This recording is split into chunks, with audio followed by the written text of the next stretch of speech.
Today we're going to talk about motivation. So we start straight off with what is motivation? And motivation is a set of energetic forces.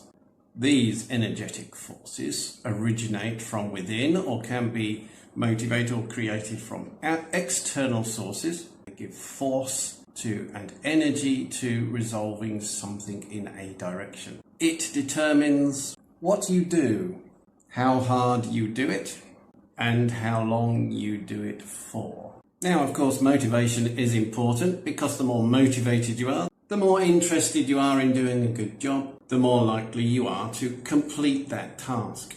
If you can motivate your staff, then they'll be more willing to try new things, more adaptive, more approachable, and more likely to say yes to new projects, demands, or even overtime, extra work, etc. They are motivated to do a good job and motivated to get the job done properly. Now, what we're going to do is go through some of the basic theories that go around motivation and what motivates people and why people are motivated. Everybody is different, of course, and motivation can come from very many different means, but these are the main theories. The expectancy theory. They expect that their performance will result in outcomes and that those outcomes will be of value to them. So effort produces performance, performance produces outcomes, outcomes turn into something of value to that employee. So they are motivated to complete the task so they end up with something of value. The second theory is the goal setting theory. This theory suggests that motivation is improved when people are given specific and clear goals to achieve. Having a goal, of course, is better than having no goals set because it gives you direction and motivation to move towards something of value or importance. And of course, you can see that you're actually achieving something. It's way better to have goals than to not set goals. Goals do motivate.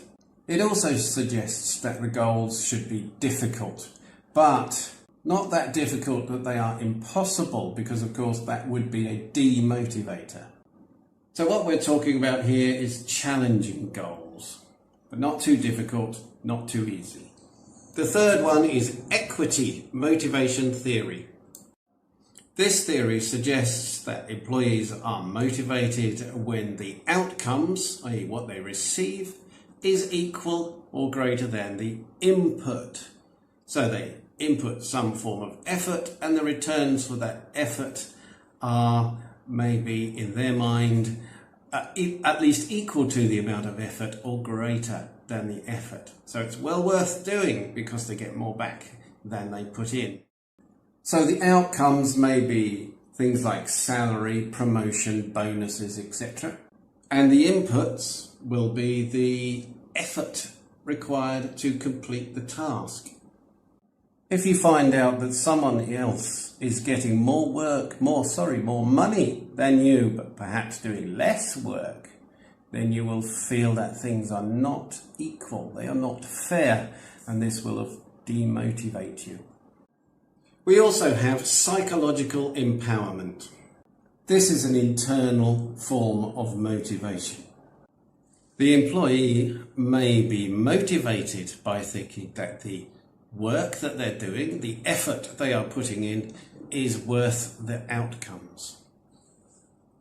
So it's not really about money, although it may be, but in general, perhaps you're doing a job and a task, you're putting a lot of effort into that task because you believe it's doing good to the world. Or perhaps you're saving animals and you're working for free for a charity and you're doing something good. So your effort, the amount of work you're putting in, is worth the outcomes, and it might not just be financial.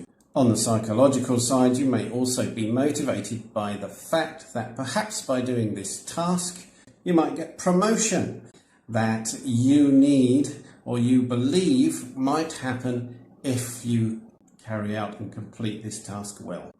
Instrumentality. This is motivation through having the right tools to be able to do the job properly. You have been given all this gear to achieve the task and you want to do a good job of it. Demotivation can come if, of course, you don't have the right equipment, it doesn't work properly, you haven't got the right tools, the resources are missing, etc. Maybe the policies and procedures, the forms and the form fillings and the meetings are a demotivator and stop you from doing your job properly. You may have worked hard and you may have done a good job, but there is a delay in getting your rewards, etc. So simply because you are not recognised at the appropriate time, you can be demotivated thinking that that recognition you expected is not coming.